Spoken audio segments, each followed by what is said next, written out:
Today, we will focus on drafting a puff sleeve. Puff sleeves are characterized by gathers at the hemline, the capline, or both. In this lecture, I will demonstrate how to create a puff sleeve with gathers at the hemline. Measure 2 inches down from the bicep level along the side seam on both sides of the basic block and mark the points with a pencil.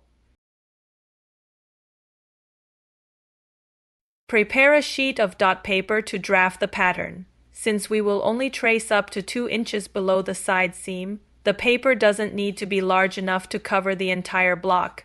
Place your sleeve basic block on the dot paper and identify where the bicep level aligns. Then, remove the block and draw a horizontal guideline at the bicep level, using the dots as a reference. Next, draw a vertical guideline down the center of the paper.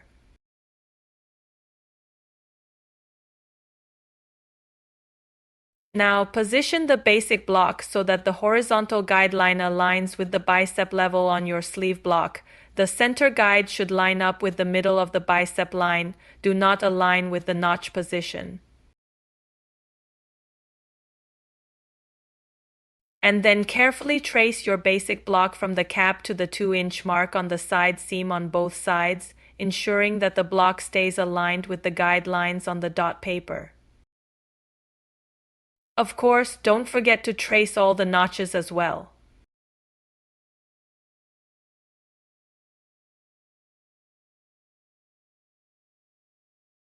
Remove the block and then draw a line connecting the 2-inch marks on both sides at the bottom.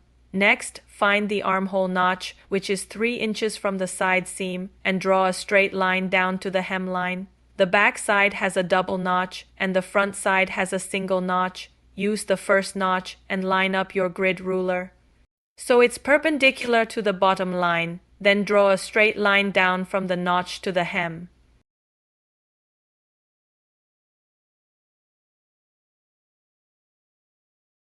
Now, starting from the center, measure 2 inches out on both sides and mark those points. Then, draw a straight line from each mark up to the cap on both sides.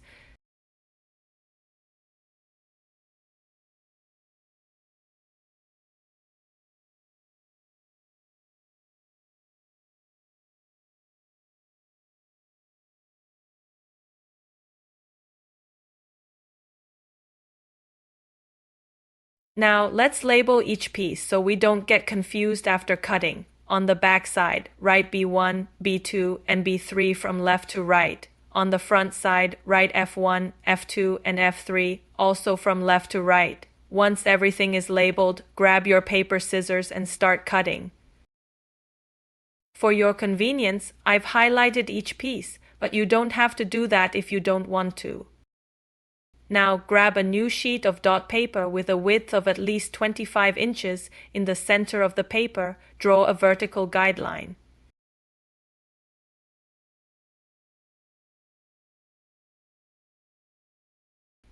The key point from here on is to create the puff gathering by keeping the cap line continuous while spreading only the bottom.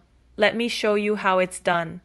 First, take the center pieces, B3 and F1, and place them on the vertical guideline you drew earlier. Leave about 5 inches of space at the bottom of the paper for drafting the gathered section.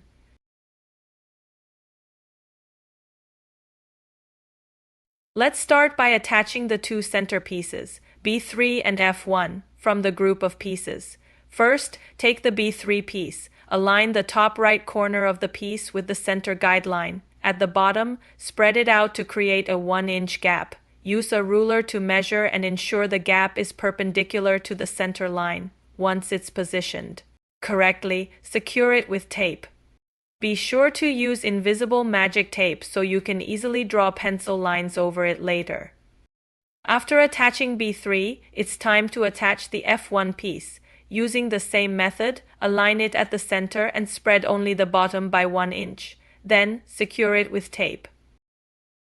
Now, let's attach the remaining 2 pieces by spreading out the bottom as well, but this time we'll spread them 2 inches apart. Use a ruler to measure 2 inches, and once it's positioned correctly, secure it in place with tape.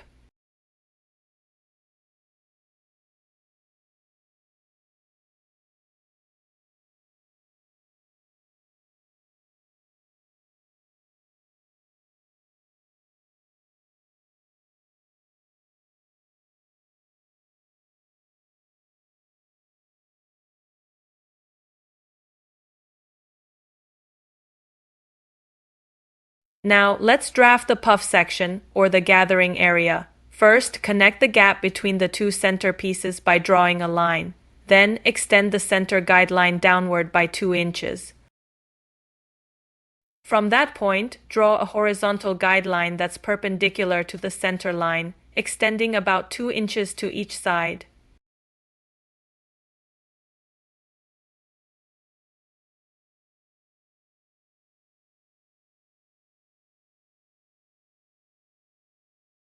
We're going to keep the original shape of the outermost pieces, B1 and F3, so don't change those. Keep that in mind as we start drafting the right front piece first. Using a French curve ruler, find the original curve of the hemline and extend it smoothly to make the line longer. Just follow the ruler and draw the extended line. Next, switch to a different section of the French curve ruler to draw the remaining part of the hemline.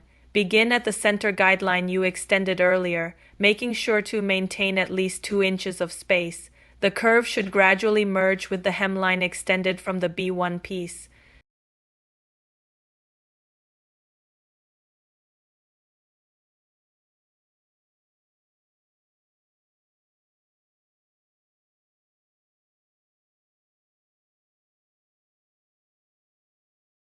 Once you've drawn the line, step back and review your draft.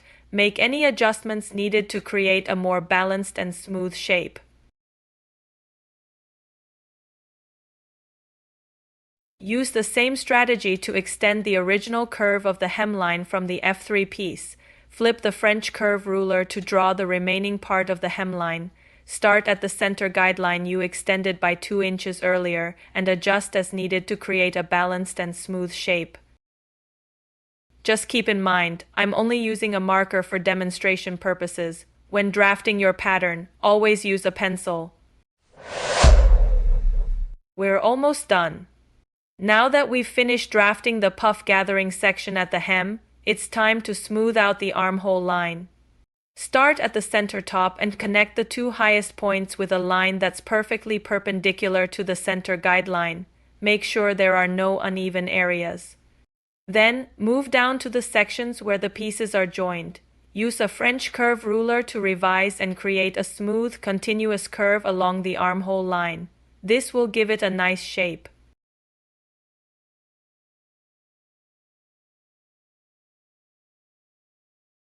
The armhole at the very edge has a more dramatic curve, and that's because our armhole is oval-shaped.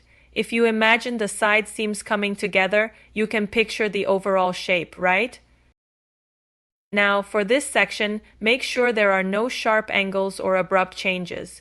Use your French curve ruler to smooth it out and create a nice continuous curve.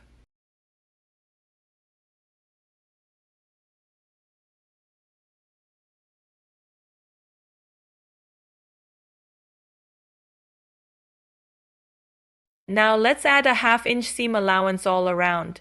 Use a grid ruler to mark points 1/2 inch away from the final shape. Then connect the marks with a ruler to create a smooth and clean line. Now the shape is complete. So what's next? That's right, we can't forget the notches. Let's mark them. Start by marking the center top notch first. Next, let's mark the armhole notches. From the side seam, measure 3 inches and mark the notch location. Don't forget that on the back side left, there should be a double notch, with each mark spaced a 1/2 inch apart. After marking the notch locations, here's the most important part. Make sure the notches are drawn perpendicular to the line where they're located. This is crucial because the seam allowance extends beyond the final stitch line, and if the notches aren't marked correctly, their positions will end up misaligned. Keep that in mind.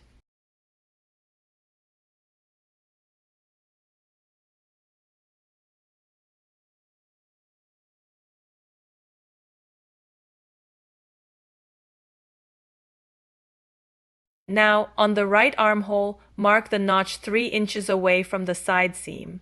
After that, we'll add notches to the last pieces we cut and attached B1 and F3. These notches will be called gather control notches. Since having puff gathers under the arm would be very uncomfortable when wearing the garment, we won't create any gathering in the underarm sections. That's why it's important to mark these areas with notches.